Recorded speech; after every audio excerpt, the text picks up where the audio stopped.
बहुत धन्यवाद।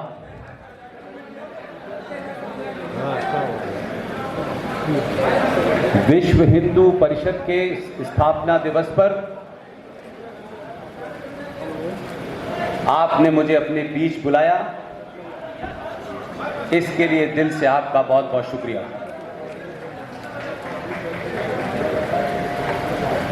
आप सब लोग मेरी पृष्ठभूमि से अवगत हैं, इसलिए आप जानते हैं कि मैं किसी बात में न मुलम्मा चढ़ाता और न इस बात की कोशिश करता कि अपनी बात कहने के लिए कोई नाराज होगा। मैं मानता हूं कि जिसको नाराज होना है वो अभी हो जाए, मुझे कोई चिंता नहीं। मिट्टी में हुआ है जहां से पाकिस्तान बनने का ख्वाब पैदा हुआ था, जिसे पूरी दुनिया अलीगढ़ मुस्लिम विश्वविद्यालय के नाम से जानती है।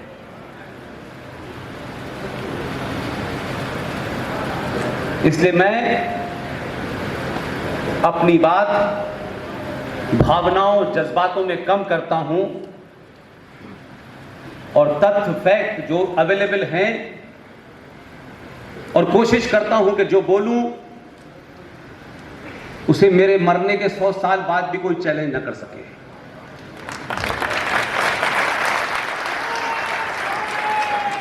आज के प्रोग्राम के मुंतजमीन, आयोजक, ऑर्गेनाइजर,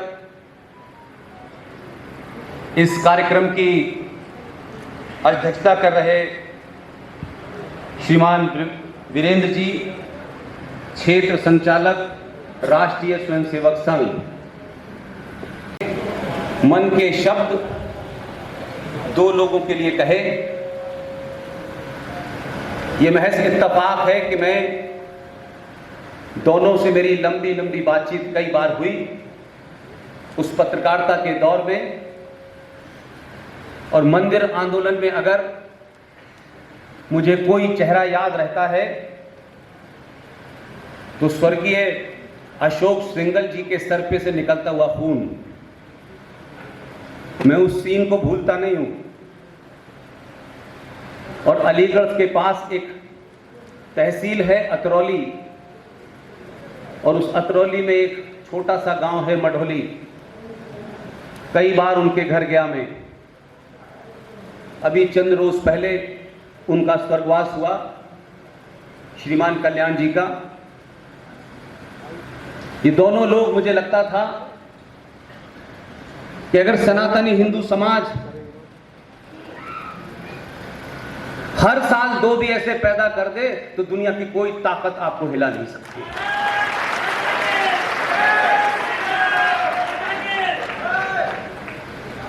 रेफरेंस के तौर में कह रहा हूं, आप जानते हैं मैं किसी राजनीतिक दल से डायरेक्टली इनडायरेक्टली मेरा कोई संबंध नहीं है। दल बनते हैं, बिगड़ते हैं, उनके नाम बदल जाते हैं, नए चेहरे आ जाते हैं, पार्टियां भी बनती हैं, बिगड़ती हैं, उनके भी नाम दूसरे हो जाते हैं। मैं आज जहां आपके बीच में जिन कारणों से थोड़ा बहुत चर्चित हूं, वो मेरा बड़ा कॉन्शियस डिसीजन था। और जिस दिन तय किया कि क्या वजह है कि हजारों हजारों साल पुरानी ये सनातन संस्कृति के मानने वालों के लोग उनको गुलामों के गुलाम डरा रहे हैं, इसके कारणों को जानने की मैंने कोशिश की। इससे मैं, जो हमसे गलती आज भी हो रही है, जो कल भी हुई, और शायद हम अनकॉन्शियसली उन गलतियों को कर रहे हैं, मेरा विश्वास है कि अगर आप ये मानते हैं कि जीवन एक ही बार मिलता है, कोई 2 बार नहीं मरता है, एक ही बार मरना है, मरने का समय भी तय है, दिन भी निश्चित है, और कारण कौन सा होगा ये मुझे पता नहीं। जो कौम डरने से, मरने से डरती है वो जिंदा नहीं रहती है। इसलिए मरने का डर हर सनातनी हिंदू को अपने दिल से निकाल देना चाहिए। जब मरने की इच्छा होती है तभी समाज और राष्ट्र जिंदा रहता है। यह बात अलग है कि हमारी संस्कृति में मां एक शब्द नहीं है, एक पूरी फिलॉसफी है। इसलिए आपसे जब भी कोई यह कहता है कि सिर्फ एक शब्द में दो चीज को बयान करो, सिर्फ एक शब्द ही काफी है। एक है दुनिया का सबसे बड़ा सच क्या है? दुनिया का सबसे बड़ा सच है मां। और वो मां जिसके गर्भ में आप 9 महीने रहते हैं, जिस दिन आप जन्म लेते हैं, 1-2 साल के बाद जब आपकी आंखें खुलने लगती हैं, वो मां जिस आदमी की तरफ इशारा करके कह देती है तुम्हारे पिता हैं, जीवन भर उस पर विश्वास करते हैं। इसलिए हमारी पूरी संस्कृति इसी के इर्द गिर्द है। इसलिए राजनीतिक लीडर आते हैं, चले जाते हैं, हर दौर में आएंगे, हर दौर में चले जाएंगे। कोई 19 साल रहा, कोई 16 साल रहा, कोई 10 साल रहा। लेकिन यह जरूरी नहीं है कि जो राजनीतिक नारे हो वो हमारे राष्ट्र के भी नारे हैं। इससे राजनीतिक लोगों ने बहुत सोच समझ के, वो मूर्ख नहीं थे, आपको अपने होने का बोध न हो, आपको अपने पूर्वजों का बोध न हो, आपके अंदर पुरुषार्थ न जगे, इसका खूब बेहतरीन इंतजाम किया गया। और उसका असर क्या हुआ कि आप जब आजाद हुए तो आजादी के 4 साल पहले और 4 साल बाद का थोड़ा सा उस दृश्य को आप समझें तो आज आपको लगेगा कि भारत माता ने जिस आदमी की ओर इशारा करके कहा कि ये तुम्हारा बाप है, वो नकली बाप निकला। वो बाप नहीं था हमारा, असली बाप थे हमारे। लेकिन सत्ता पे काबिज होने वाले लोगों ने भारत मां से कहा कि तुम कहो कि चचा नेहरू और गांधी तुम्हारे बाप और चाचा हैं।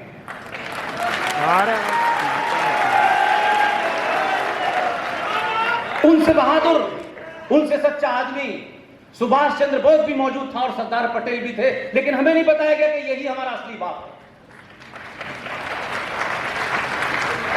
है। इसलिए जब आप इस झूठ और फरेब में पलते हुए 70 साल के सफर में जिस मोड़ पे पहुंचे हैं, उसके कारण को जरूर तलाशिए। आप आचार्य चाणक्य की धरती के लोग हैं,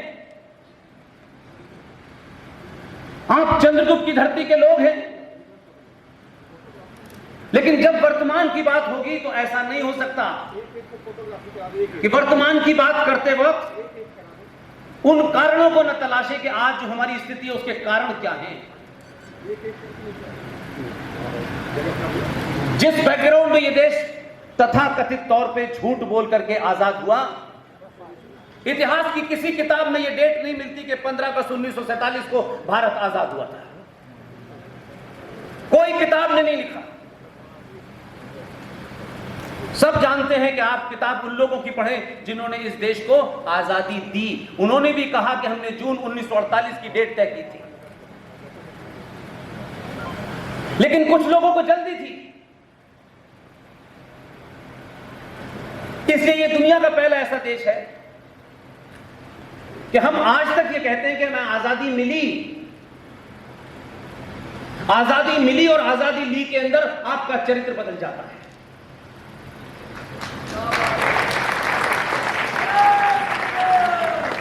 और बार बार कहा जाता है हमें आजादी मिली, यानी किसी ने हमें भीख में दी, हमारी लेने के अंदर ताकत नहीं थी। क्योंकि जिन लोगों ने उस ताकत से, उसके होते हुए 21 अक्टूबर 1943 को नॉर्थ ईस्ट के मोयान शहर में पहुंचने के बाद भारत की आजादी की घोषणा की,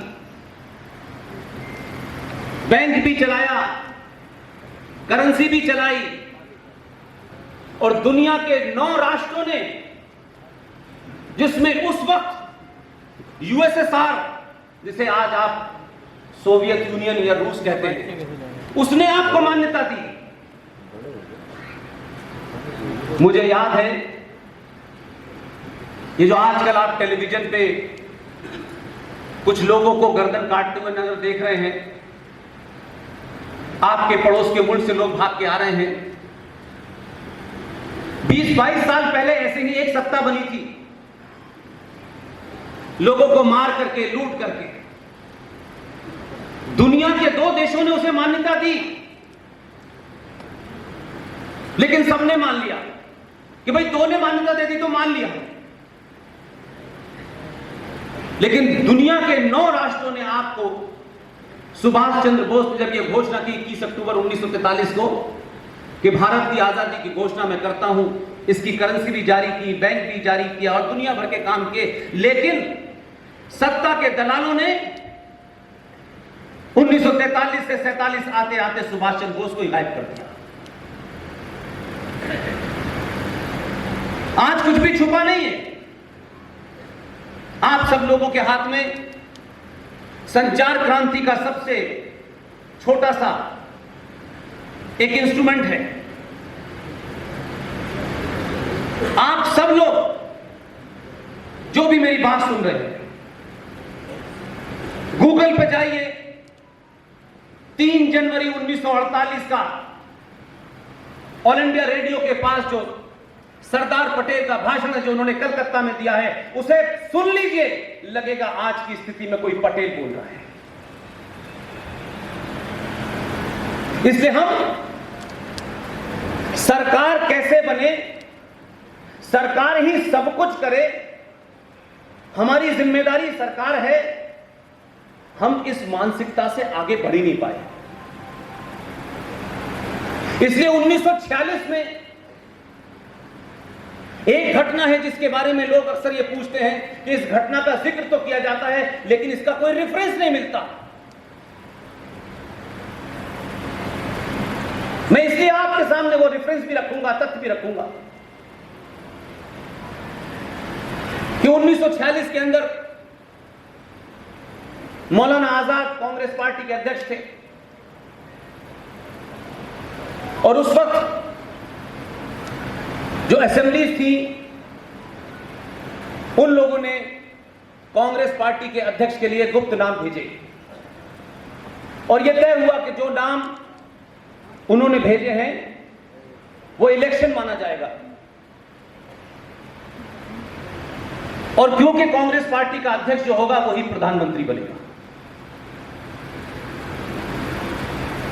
ऐसा नहीं है कि हमारे पास चीजें नहीं है, हमने ढूंढने की कोशिश नहीं की, और जो दूसरे लोग थे उन्होंने छुपाने की पूरी कोशिश की।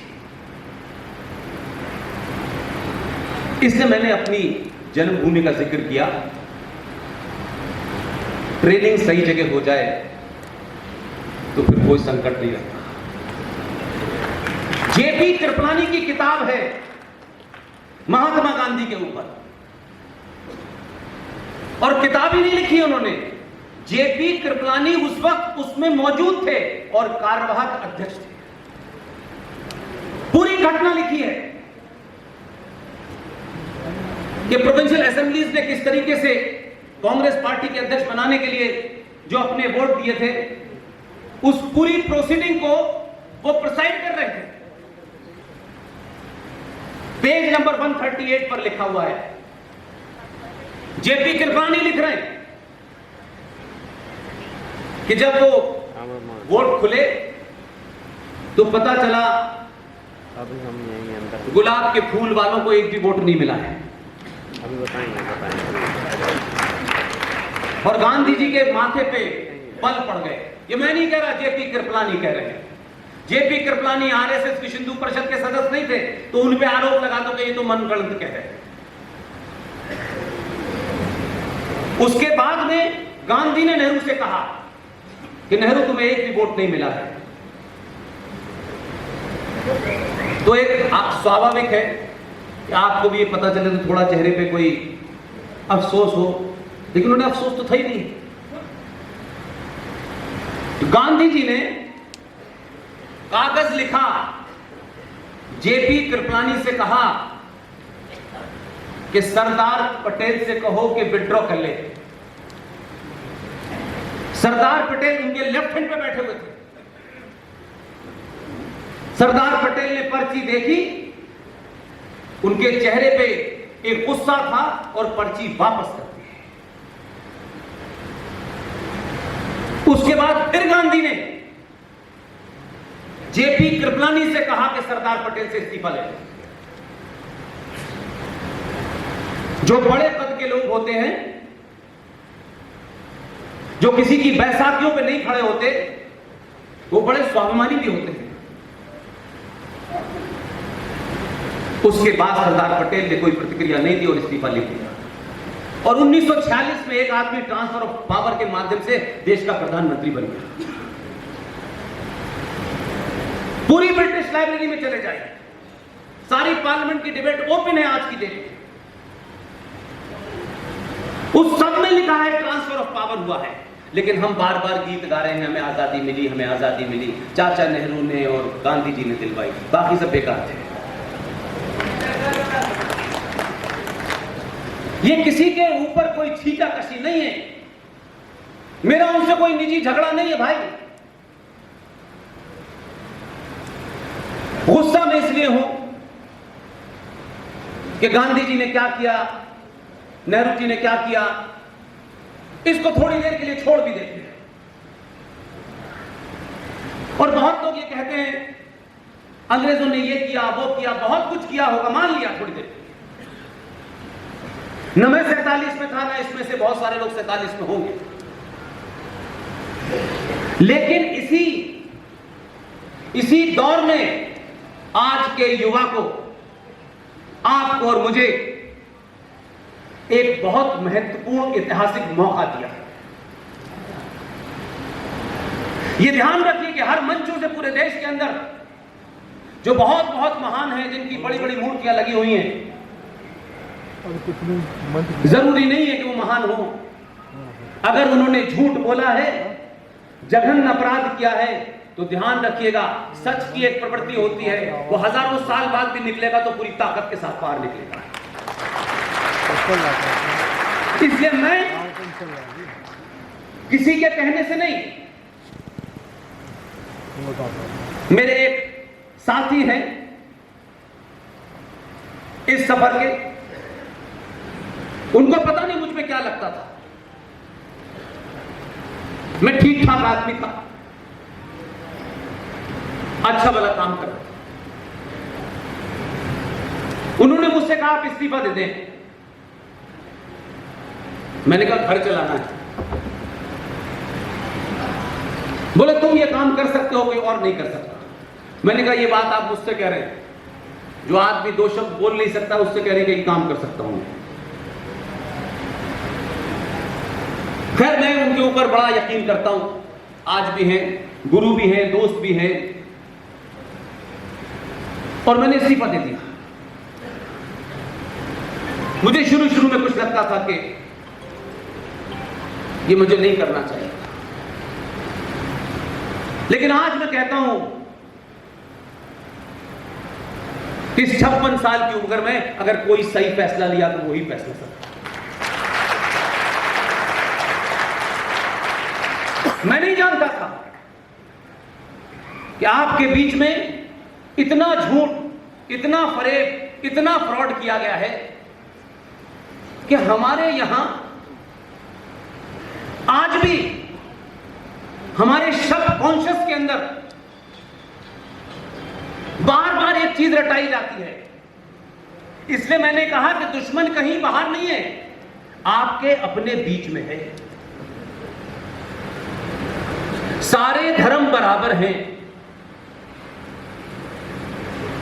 जब सारे धर्म होंगे तब बराबर होंगे।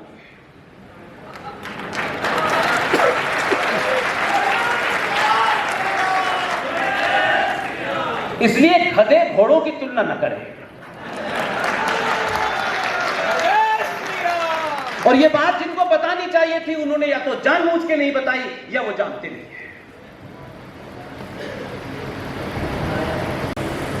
उसका उर्दू में ट्रांसलेशन है मजहब।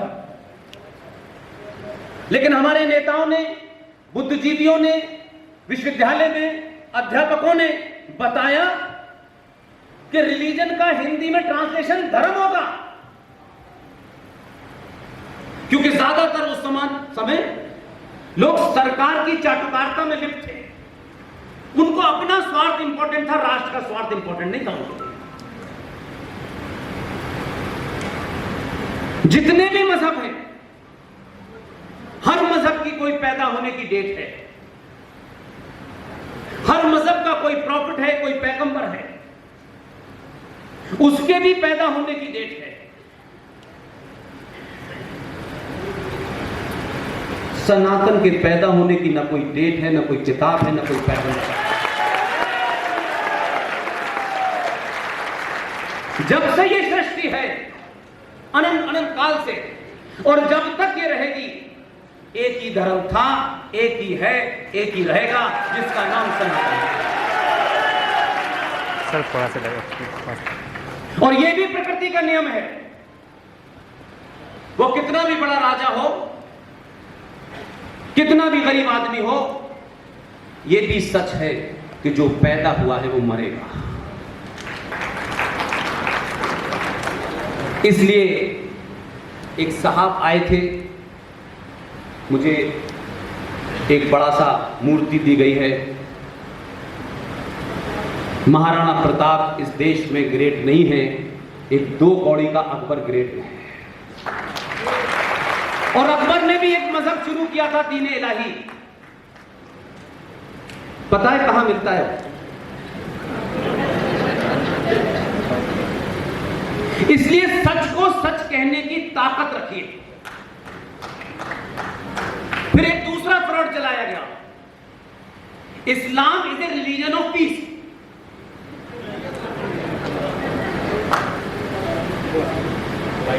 और बात की बात छोड़ दीजिए, जिस मजहब का पैगंबर प्रॉफिट मोहम्मद साहब,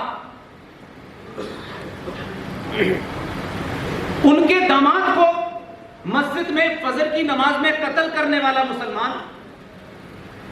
प्रॉफिट मोहम्मद की बेटी फातिमा का कत्ल करने वाला मुसलमान, उनके नवासों का कत्ल करने वाला मुसलमान, लेकिन प्रचार किया जा रहा है रिलीजन ऑफ पीस। और उसमें कोई रामलाल श्यामलाल नहीं थे, हमारे जात का कोई आदमी शामिल नहीं था उसमें।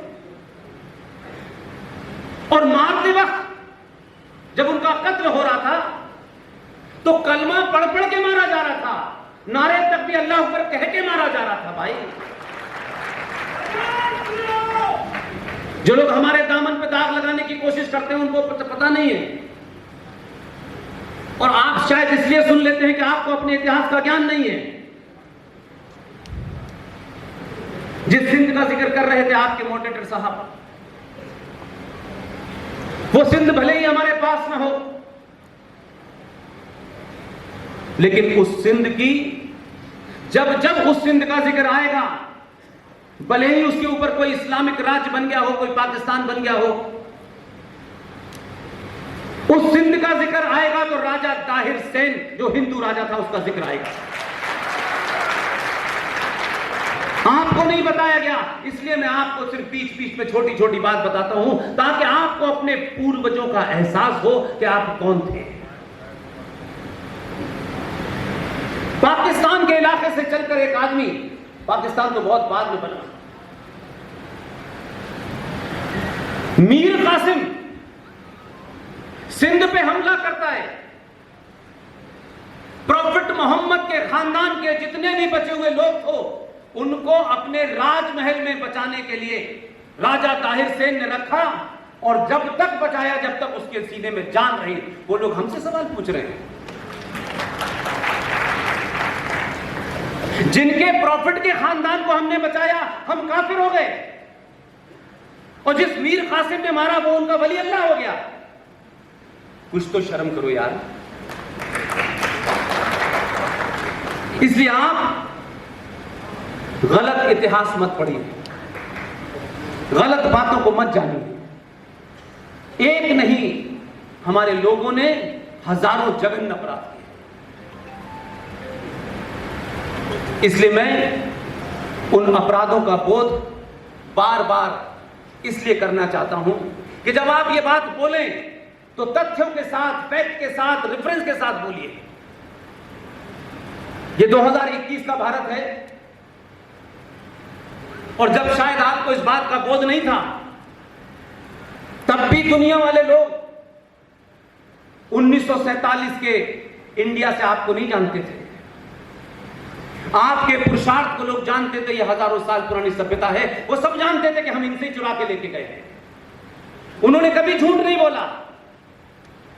उन्होंने साफ साफ कहा 21वीं सदी भारत की होगी। 21वीं सदी भारत की होगी, इसका मतलब यह नहीं है कि तमाम सनातनी चद्दर ओढ़ के लेट जाए कि अब तो होगी, हमें क्या करना है। वो बोध करा रहे हैं आपको। और जब उन्होंने ये कहना शुरू किया था तब मोबाइल नहीं आया था। आज मेरे और आपके बीच में अगर कोई माध्यम था तो उसी 21वीं सदी का एक छोटा सा इंस्ट्रूमेंट जिसे मोबाइल कहते हैं। इसने इस देश में, पूरी दुनिया में फ्रॉड लोगों को एक्सपोज कर दिया है। इस संचार क्रांति ने आपके मन के अंदर सच बोलने की हिम्मत दी। यही वजह है कि जब कल्याण सिंह जी का जिक्र होता है तो मुझे एक ही वाक्य याद आता है, जिसको आपके मॉडरेटर साहब ने दोहराया कि देश और राष्ट्र के अंदर अगर आप फर्क करना नहीं सीखेंगे या उसको तथ्यों में नहीं समझेंगे तो आप सही निर्णय नहीं ले पाएंगे। कल्याण सिंह भारत के इतिहास का पहला वो शख्स है जिन्होंने देश की ड्यूटी निभाते हुए राष्ट्र की जिम्मेदारी निभाई। और जब उनके सामने यह तय हुआ कि राष्ट्र को चुनना है या देश को चुनना है तो उन्होंने राष्ट्र को चुना। जब बताएंगे मैं जब निकलेंगे यह कहने के लिए कि मेरे लिए गोली मैं नहीं चलाऊंगा और राम मंदिर के लिए मैं अपनी कुर्सी को लात मारता हूं, यह बताता है कि राष्ट्र महत्वपूर्ण था उस आदमी के लिए, देश नहीं। इसलिए चाटुकार लोग बहुत एक दिन के लिए भी इस उत्तर प्रदेश में मुख्यमंत्री बने हैं लोग। किसी तरीके से मरने से पहले भूतपूर्व मुख्यमंत्री लग जाए, चाहे कि वो अभूतपूर्व हो जाए। ये बीमारी है हमारे समाज में। मुझे खुशी है कि इसी प्रदेश का एक मुख्यमंत्री जो वर्तमान में लखनऊ में है, बहुत बारीकी से चीजों को समझिए। सत्ता पर बैठने वाले लोग संविधान की शपथ लेते हैं। यहां तो सरकारी नौकरी जरा सी मिल जाए किसी को तो इतने अपोलोजिस्टिक हो जाते हैं कि घर में बीवी से भी सच नहीं बोलते। नहीं, मैं सरकारी कर्मचारी हूं, ये नहीं कर सकता। सरकार राष्ट्र से है, राष्ट्र सरकार से राष्ट्र नहीं है। इसलिए जब इस मुख्यमंत्री ने शपथ ली तो किसी पत्रकार ने उनसे पूछा कि मुख्यमंत्री के पद पे आपको कैसा लग रहा है। वो दिन है और आज का दिन है, मैं कंफ्यूज नहीं हूं। उन्होंने कहा जिस पीठ का मैं करता धरता हूं उसके सामने इसकी क्या औकात है। ये करेक्ट चाहिए। पद मिलते ही लोग सुपर सॉल्ट खाने लगते हैं और जरूरत पड़े तो बाप को भी गाली देने लगते हैं, अपनी मां को भी गाली देने लगते हैं। ऐसे ऐसे लोगों को बहुत नजदीक से 25 साल देखा है। इसलिए मैंने कहा कि आपके सामने एक मौका है, एक अपॉर्चुनिटी है। ये उम्र वापस नहीं आएगी आपके पास। जब हम बात करते हैं तो लगता है 47 में ऐसा होना चाहिए था, वैसा होना चाहिए था, इनको ये करना चाहिए था। भूल जाइए। आज आपको तय करना है, राजनीतिक दलों के पीछे दौड़ना, उनसे नजदीकियां बनाना, अपने निजी स्वार्थों के लिए राजनीतिक दलों के साथ खड़ा होना। जिस दिन ये बंद कर देंगे, सत्ताएं आपके सामने झुकना शुरू कर देंगी। और इसी स्वार्थ में जिसका जिक्र इस मंच से हुआ, हमारे किसी भी साधु संत, बड़े बड़े दानिशवरों ने यह कभी नहीं बताया, क्योंकि उसमें स्वार्थ था सबका। इसलिए सत्ता पे जो लोग बैठते हैं, संविधान की शपथ लेते हैं, मैं मान सकता हूं बाध्यता है, वहां मजबूरी है, लेकिन मेरी कोई मजबूरी ना हो इसलिए सत्ता से 100 गज दूर रहता हूं।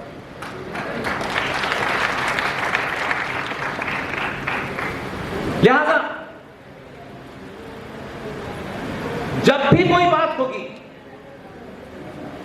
देश असुरक्षित है, देश खतरे में है, ये देश खतरे में नहीं है, एक सेकंड के लिए भी नहीं।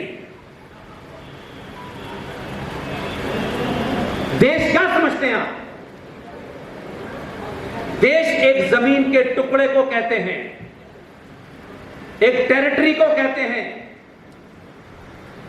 जिसे आप कहते हैं काराकोरम से कन्याकुमारी तक, गुजरात से लेकर के आसाम तक, यह बाउंड्री है। इसकी रक्षा के लिए सेना रखी गई है। एक सरकार है जो संविधान से चलती है, उसी देश का आएंगे, जुडिशरी है, पुलिस है, तमाम व्यवस्था है, ये देश के अंग हैं। देश कई बार टूट चुका है, लेकिन राष्ट्र नहीं टूटा है। इसलिए राष्ट्र क्या है, लोग इसमें बहुत कंफ्यूज होते हैं।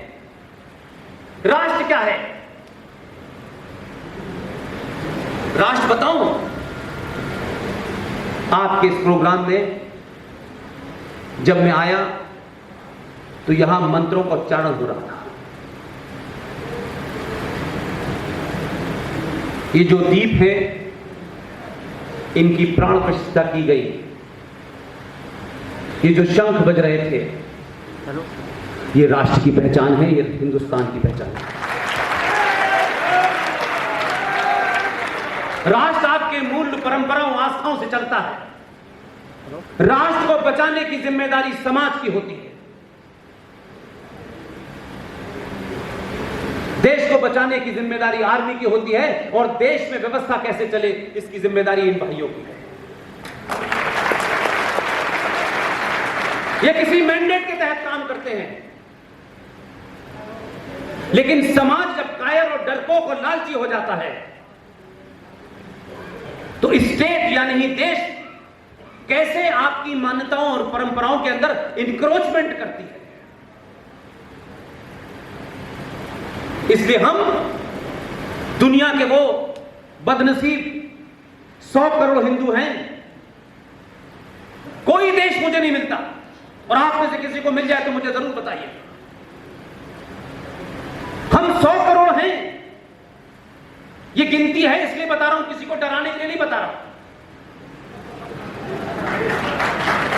आप 100 करोड़ होने के बावजूद भी, बहुसंख्यक समाज होने के बावजूद भी, इस देश की अच्छी बुरी 50 खामियों के साथ यह संविधान हो सकता है। इन्होंने नौकरी ज्वाइन की होगी 10 साल पहले आजाद भारत में, इन पुलिस वालों ने। इन बेचारों को नहीं पता है कि 1860 के कानून से इनको गवर्न किया जा रहा है। इनकी मजबूरी देखिए, कोई धर्म और मजहब परिवर्तन करते हुए कोई पकड़ में आ गया, ये पकड़ लाते हैं दबाव में, कुछ समाज का दबाव, कुछ जो उत्तेजना तक स्थिति हो जाती है उसके कारण बेचारे ये पकड़ के लाते हैं। लेकिन जब ये ढूंढते हैं कि आईपीसी में कौन सी धारा में गिरफ्तार करूं, तो इनके पास धारा नहीं है, क्योंकि ये जिस एक्ट से गवर्न हो रहे हैं वो 1860 का एक्ट आज भी लागू है। हम कहते हैं हम आजाद हैं। एविडेंस एक्ट 1861 है। भारत में कोविड आया है, कोविड कोविड कोविड पूरा देश चिल्ला रहा है। इस भारत में मलेरिया आया, डेंगू आया, टीबी आई, यानी कौन कौन सी बीमारियां आई। जब बीमारी कोई नई आती है तो दवा भी नहीं बनती है। ऐसा तो नहीं है कि कोविड का इलाज आप किसी डेंगू की दवा से हो जाएगा, ऐसा तो नहीं हो सकता। तो जब बीमारी आती है तभी दवा बनती है, इसकी दवा खोजी जाती है और दवा आने के बाद फिर वो बीमारी रुकती है। कमाल देखिए इस देश में बड़े बड़े लोग टेलीविजन पे ज्ञान बगाड़ते हैं, सुबह से शाम बेमतलब बोलते हैं। 1897 का ये जो पेंडेमिक चल रहा है, 1897 के पेंडेमिक एक्ट से हम कोविड से लड़ रहे हैं। हम इतने ज्ञानी हैं कि 1897 में हमने मान लिया था कि जो भी दुनिया की बीमारी आएगी इसी एक्ट से उसका इस्तेमाल करके हम निपटा लेंगे। हम कमाल के लोग। दवा नहीं बन रही है, हालात नए बन रहे हैं, चीजें रोकी जा रही हैं, हमें मास्क लगाना पड़ रहा है, लेकिन उस बीमारी से लड़ने के लिए जो एक्ट बना है 1897 का, वो आज भी लागू है। इससे आप बहुत सारी चीजों को बार बार कहें, अभी मन से भी कहा गया भारत माता की जय होनी चाहिए, लेकिन नारा लगाने के बाद, जोश के बाद थोड़ा होश में भी रहना चाहिए। आपको लगता है इस्लामिक जो देश है उनकी गिनती 56 है, आप भारत को लेकर चिंतित हैं। यह चिंता मुझे कभी सार्वजनिक मंचों से नजर नहीं आई। आप आज भी कहते हैं भारत हमारा है। सनातनी हिंदुओं किसी गलतफहमी के शिकार हो, आज तुम्हारे पास सिर्फ 20 राज्य बचे हैं। ये देश तुम्हारे पास नहीं है, ये राज्य तुम्हारे पास नहीं है। ये सच कोई नहीं बताना चाहता आपको। 30 राज्यों में से 9 राज्य में हिंदू अल्पसंख्यक हो चुका है, और हमारा मानसिक दिवालियापन देखिए हमारे समाज का। हम कितने झूठे और मक्कार लोग हैं। सच बताने से क्रांति आती है, झूठ बोलने से स्वार्थी मक्कार पैदा होते हैं। सच तो बताओ। बार बार सुबह से भारत माता की जय, भारत माता की जय है, लेकिन आप तो 20 राज्यों में बचे हैं। एक राज्य की उदाहरण देता हूं जो तत्काल घटना है, ताकि आपकी समझ में आ जाए। मेरे और आपके सामने जो जघन्य अपराध किए हैं, मैं उसकी चिंता ज्यादा करता हूं। 1860 का पुलिस एक्ट भी हट जाएगा, हटता रहेगा, एक लंबा प्रोसेस है। 1860 के एक्ट हटने से मेरा राष्ट्र जो है मजबूत नहीं होने वाला। इसलिए राष्ट्र की चिंता मेरे पूरे इस डिस्कोर्स में है। इसलिए मैं चाहता हूं उन मुद्दों को उठाइए जिससे राष्ट्र आपके हाथ से हर दिन जो निकल रहा है वो रुक जाए कम से कम। हर दिन आपके हाथ से निकल रहा है और आप किसी गलतफहमी के शिकार हैं। हम 70 करोड़ हैं, हम 80 करोड़ हैं। गिनती से कुछ हो रहा होता तो बात ही अलग है। आपने हर प्रयोग करके देख लिया, ये ब्राह्मण है, ये ठाकुर है, ये फलाना है, ये ढिमाका है, ये दलित है, सारे प्रयोग कर लिया आपने, लेकिन किसी ने आपको नहीं बताया कि ये जो जाति व्यवस्था थी, ये सामाजिक व्यवस्था थी, मजहब व्यवस्था नहीं थी। ये समाज को चलाने के लिए थी। जैसे ये पुलिस का काम करेंगे, कोई डॉक्टर का काम करेगा, कोई इंजीनियर का काम करेगा, कोई पत्रकारिता का काम करेगा, सबके काम बटे हुए थे ताकि समाज की जो सिस्टम है वो चलता रहे। उसे आपने धार्मिक व्यवस्था में कन्वर्ट करने दिया लोगों को, और फिर आपको यह लगने लगा कि शायद यही है, और आपके पास एक नहीं हजारों कारण हैं। हमारी जो संस्कृति है, हम सब जानते हैं कि मर्यादा पुरुषोत्तम राम क्षत्रिय थे। उन्होंने उस रावण जो कि ब्राह्मण था उसका वध किया था। हमारी संस्कृति में कर्म और त्याग महत्वपूर्ण होता है। इसलिए आज दुनिया का कोई ब्राह्मण कहीं रहता हो, वो उच्च कोटि का हो, किस कोटि का हो, उसमें नहीं जाना चाहता। मैं वैसे भी इस मामले में बहुत कमजोर हूं। आज भी भारत का ब्राह्मण मर्यादा पुरुषोत्तम राम को अपना आदर्श मानता है। इसलिए यह मत कहिए कि हम जिस व्यवस्था की बात कर रहे हैं, ये जो झूठ बोला गया ब्राह्मणों ने दलितों पर अत्याचार किया है, वे पॉलिटिकल नैरेटिव को आपने अपना नैरेटिव बना लिया। अंग्रेज रहे 200-250 साल, उससे पहले मुगल रहे। ब्राह्मणों के पास कहां सत्ता थी भाई? कहां अत्याचार कर दिया हमने? और अगर हम अत्याचारी थे, आज की डेट में ओबीसी और दलितों की बात अगर की जाए, हम इतने ही बुरे थे और ब्राह्मण को इतनी ही नफरत थी दलित से, तो वाल्मीकि रामायण हर के घर में रखी हुई है।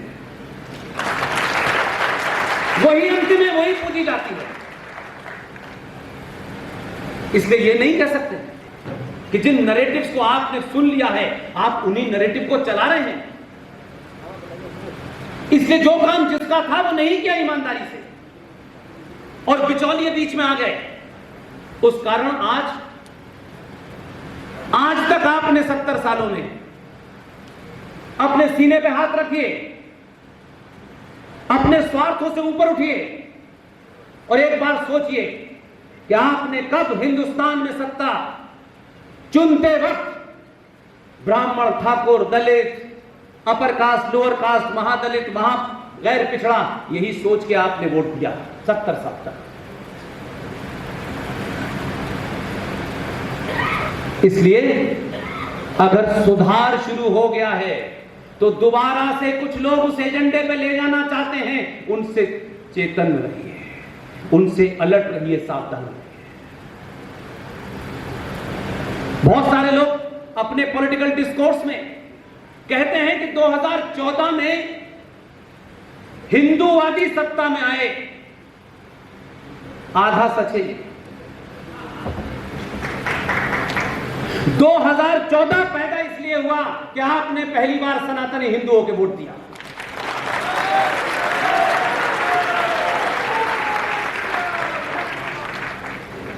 लोगों ने कहा कि शायद ऐसा हो सकता है, एंटी इनकम्बेंसी हो गया हो, लोग परेशान हो गए हो। जितना जोर से आपके ऊपर आरोप लगाया गया, क्योंकि हमारे बारे में, हमारे समाज सनातनियों के बारे में कहा जाता है ये बहुत जल्दी में है, सब कुछ अभी चाहते हैं, एक ही दिन में चाहते हैं। शायद ये देश जिन परिस्थितियों में घिरा हुआ है, जिन संकटों में घिरा हुआ है, उसमें न चीन इसका कुछ बिगाड़ सकता है, न पाकिस्तान बिगाड़ सकता है, न बांग्लादेश बिगाड़ सकता है, न अफगानिस्तान बिगाड़ सकता है, क्योंकि उस विदेशी ताकतों से कहीं ज्यादा 1000 गुना इस देश के अंदर गद्दार है। इस देश को आंतरिक खतरे हैं, आंतरिक दुश्मनों से खतरा है। उसको आप कोई पॉलिटिकल रंग देने में रंग नहीं देना चाहता। आपने मिग खरीदा, मिराज खरीदा, अभी हाल में आपने राफेल खरीदा है। क्या 100 करोड़ हिंदू इस देश के ये नहीं कह सकते अपनी सरकार से? क्या इसके लिए कभी सड़कों पे आप नहीं आ सकते कि फ्रांस से आपने पैसे देकर के राफेल खरीदा है? जो फ्री में उन्होंने जिहादियों के खिलाफ कानून बनाए वो तो ले लो यार, वो फ्री में मिलेगा, बगैर पैसों के मिल रहा है। इसलिए राफेल भारत देश को बचा सकते हैं, राफेल भारत राष्ट्र को नहीं बचा सकते।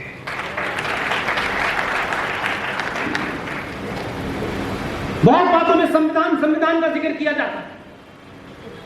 हम पे आरोप लगते हैं कि जैसी कोई सरकार आती है जिसको कहीं राइट विंगर कहा जाता है, राष्ट्रवादी कहा जाता है, सेकुलर के खिलाफ लड़ने वाले कहा जाता है, आरएसएस के पिट्ठुओं की सरकार आ गई है, विश्व हिंदू पर, ये तमाम नैरेटिव किए गए, आप फौरन अपने आप को अपोलोजिस्टिक महसूस करने लगते हैं।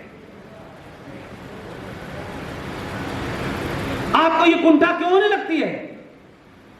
हाँ, हम हैं राष्ट्रवादी, राष्ट्रवादियों की सरकार आई है, हिंदुओं की सरकार आई है, तकलीफ किसे है? हमने संविधान नहीं बदला था। जब भी ये सरकार में आते हैं, ये देखिए गॉडसे के लोग आ गए, अब ये संविधान बदल देंगे, ये ब्राह्मणवादी लोग आ गए, ये संविधान बदल देंगे। ये सुनने में बड़ा अच्छा लगता है। जवाब देने की क्षमता रखिए। भीमराव बाबा साहब अंबेडकर का संविधान 1950 में लागू हुआ, तब भी ये कहीं दूर दूर तक नहीं थे। मात्र 24 साल में आपको याद दिलाना पड़ेगा, एक एक को याद दिलाना पड़ेगा। सड़कों चौराहों पे ये युद्ध हथियारों से नहीं लड़ा जा रहा, ये नैरेटिव का युद्ध है। इसलिए आप याद रखें, सवाल पूछें कि 1950 में बाबा साहब अंबेडकर ने जो संविधान बनाया था, उसमें ऐसी क्या प्रॉब्लम हो गई थी 24 साल में कि आपने रात के अंधेरे में 1976 में उसमें एक शब्द घुसेड़ा, सेकुलरिज्म और सोशलिज्म। आपने तो बाबा साहब के संविधान को यह साबित किया कि यह सेकुलर नहीं है। 1976 में आपने उसको एक पट्टी लगा करके कहा कि अब यह सेकुलर हुआ है। इन्होंने नहीं बदला विचार, ये तो बदलने की बात ही नहीं कर रहे।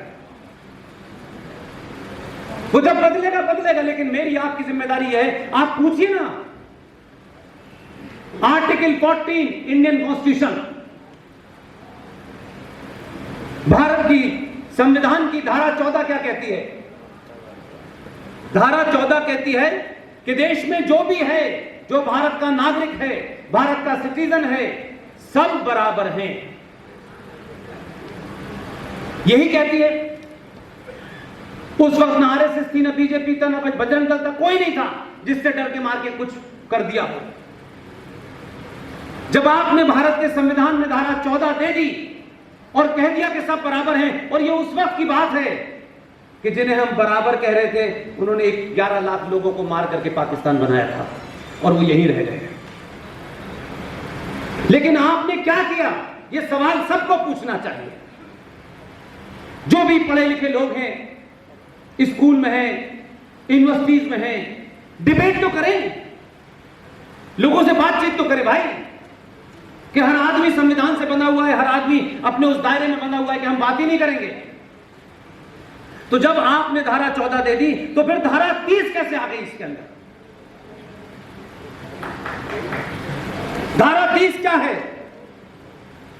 आप सोचिए कि वो जो लोग हैं जिनके बारे में आप बात करते हैं, ये इतने बड़े भस्मासुर बने कैसे? आपने बनाया है, हमारी चुप्पी ने बनाया है, हमारे मक्कार लीडर्स ने बनाया है। ये उसमें आर्गुमेंट दिया गया, एक तो वो जो मक्का में पैदा हुए थे, निहायती मक्कार, नंबर 1 का जाहिल, ना स्कूल में गया, ना कॉलेज में गया, ना विश्वविद्यालय में गया, लेकिन इस देश के एक विजनरी प्रधानमंत्री को, जिसके पास डॉक्टर राधाकृष्णन जैसा आदमी हो, जिसके पास डॉक्टर राजेंद्र प्रसाद जैसा आदमी हो, आजाद भारत में यह कलंक हम सबके माथे पे है।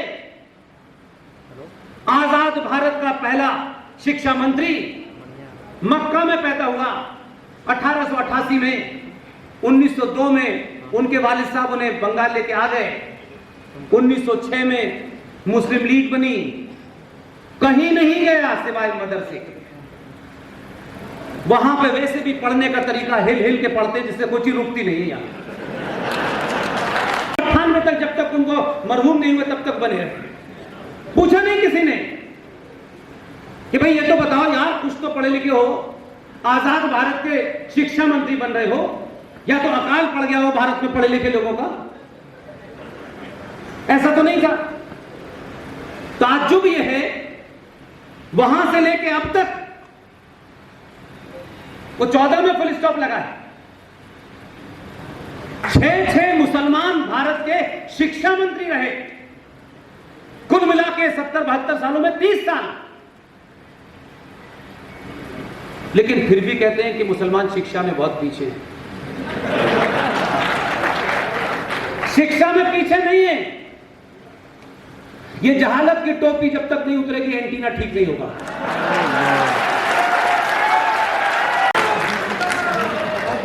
इसलिए सच बोलिए, सच का सामना कीजिए। और आप तो इतनी जल्दी में हैं,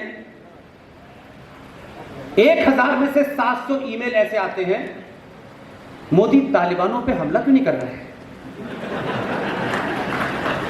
मैंने कहा ज्यादा खाना खा लिया क्या? अब आप सोचिए, हम इतनी जल्दी में हैं कि पूरी दुनिया की समझ में नहीं आ रहा है। लेकिन हमारे यहां जो बेचारा ईमेल हमको करता है, वो कहता है आप मोदी से बात करिए, जैसे मोदी मुझसे बात करने के लिए बैठा बेचारा। हम तालिबान को भी समाप्त कर देना चाहते हैं, कश्मीर भी ले लेना चाहते हैं। ऐसे लग रहा है घर में कोई कटोरी प्लेट लेनी है हमको। इसलिए अपनी ताकत को अननेसेसरी जाया मत कीजिए। आपने कम से कम 700-800 सालों के बाद आपने अपने होने का एहसास किया है। इसलिए जैसे ही आपको एहसास हुआ कि हम कौन हैं, आपने गुलामों के गुलामों की गाली सुनी। आपके ऊपर तो गुलाम वंश भी यहां राज करके चला गया। और कुछ भी नया नैरेटिव नहीं देना है। यह अगस्त का महीना अभी खत्म नहीं हुआ। 21 तारीख की डेट मुझे याद है, 1921। मुझे पता नहीं आप में से कितने लोगों को याद होगी कि नहीं होगी। टर्की के अंदर एक मूवमेंट चल रहा था, उसका नाम था खिलाफत मूवमेंट। अब आज तक मेरे दौर में मैं देखता हूं कि सनातनियों की पीढ़ी कंफ्यूज है। वो खलीफत था। खिलाफत खलीफा से निकलता है, और खलीफा जो है वो सीधे प्रॉफिट का नॉमिनी होता है, अल्लाह का नॉमिनी होता है। टर्की में यह चल रहा था। हमारे देश में एक मूर्ख राजा, जिनको कुछ पता नहीं था, 2 मक्कार मुसलमान, वो आए और गांधी जी को समझा दिया। गांधी जी की कुछ समझ में आता था नहीं।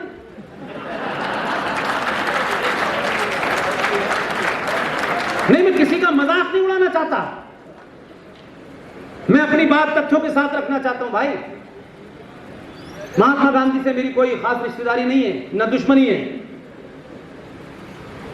उनको समझाया गया मौलाना मोहम्मद अली, मौलाना जौहर अली ने, कि देखिए साहब, ये जो टर्की के अंदर खलीफा की हुकूमत को स्थापित करने की बात चल रही है, अगर हम भारत के मुसलमानों का दिल जीतना चाहते हैं तो हमें खिलाफत मूवमेंट को सपोर्ट करना चाहिए। उन्होंने भी आओ देखा ना ताओ देखा और खिलाफत मूवमेंट को सपोर्ट कर दिया। यानी क्या कंट्राडिक्शन है। टर्की में कह रहे हैं कि एक डिक्टेटर की जो इस्लामिक डिक्टेटर है, एक खलीफा की हुकूमत है जो शरिया से चलेगा, जिसमें आज के आधुनिक दौर की ना कोई डेमोक्रेसी होगी ना उसमें कोई इंस्टीट्यूशन होगा, वहां तो वो कह रहे हैं कि हम खिलाफत को सपोर्ट करते हैं और अपने यहां लोकतंत्र की बात कर रहे हैं। और चलाइए। और क्योंकि हमारे यहां लोगों को बगैर जाने शेर व शायरी पे ताली बजाने का बहुत शौक है, आपको बिना शेर समझे ही शेर आप ताली से बजाने लगते हैं। लोग आपके मुंह पे आपको गाली दे रहे हैं और आप कह रहे हैं वाह वाह क्या बात है, बात बहुत। मेरे भाइयों, कोई जरूरी नहीं है कि गजल आपकी समझ में आ जाए, कोई जरूरी नहीं है कि कव्वाली समझ में आ जाए, शेर व शायरी समझ में आ जाए। और समझ में नहीं आएगी, इससे आपका भौतिक और जो आपका बौद्धिक विकास है वो कोई कम नहीं होगा। ये अच्छे दिखने की और ये बताने की कि हम भी जानते हैं ताली बजाना, ताली सही समय पे बजाओ यार। वो इंदौर का एक खूबसूरत शायर था, वो अल्लाह को प्यारा हो गया, आपने बड़ी ताली बजाई है उसकी शायरी पे। मैं ये समझ ही नहीं पाता था यार, क्योंकि मेरी तो मैं जहां पैदा हुआ आपको पता ही है, जितना कर्मा हमारे दोस्तों ने नहीं पढ़ा उससे ज्यादा तो हमने पढ़ा है। मैं तब भी सोचता था यार ये सवाल है क्या यार, हर जेंट्री में हर किस्म का आदमी ताली बजा देता है, समझ ही नहीं आया। मेरा आधे से ज्यादा संबोधनों में बार बार कहता हूं भाई तुमको जो आदमी गाली दे रहा है उसके लिए तो ताली मत बजाओ, क्या अच्छी गाली दी है, एक और दीजिए। ऐसे ही एक मक्कार है, आजकल चर्चा में है, परेशान है, उसे पता नहीं है कि वो कश्मीर में नहीं है, उसे पता है कनेक में उत्तर प्रदेश में हूं, यहां हवा में भी खबर पता चल जाती है। तो आपसे मेरी सिर्फ इतनी ही विनती है कि इस संविधान को लेकर के छोड़ दीजिए थोड़ी देर के लिए। मैं 5 मुद्दे उठा रहा हूं देश में, लेकिन मैं कहीं एक्सीड करूं टाइम तो मुझे रोक दीजिएगा।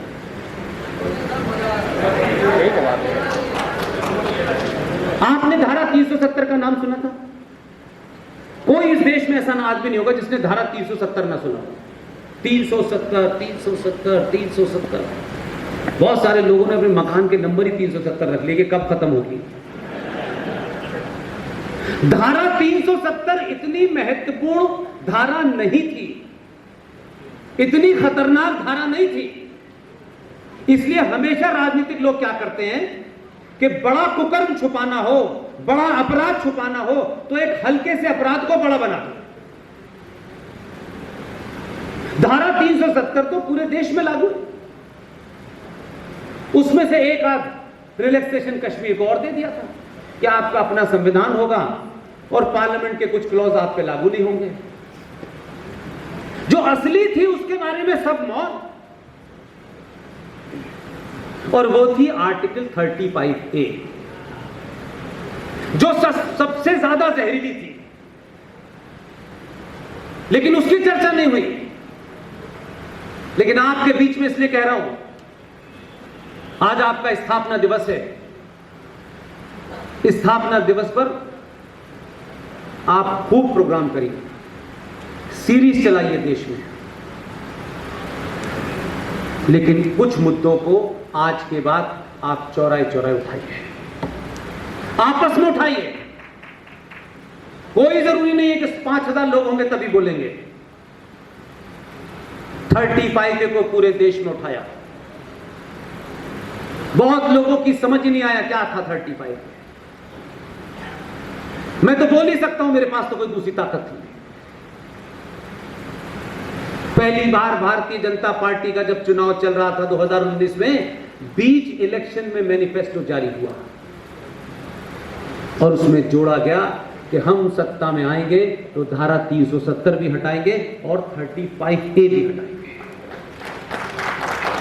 ये बात मैं इसलिए कह रहा हूं कि ताली बजाने से ज्यादा इस बात को आपको खुश होना चाहिए कि आप जब सामूहिक तौर पे कुछ कहते हैं तो 2021 के भारत में बड़े बड़े दरबारों तक आपकी आवाज जाती है। जरा तबीयत से बात को कहना शुरू करो मेरे भाई।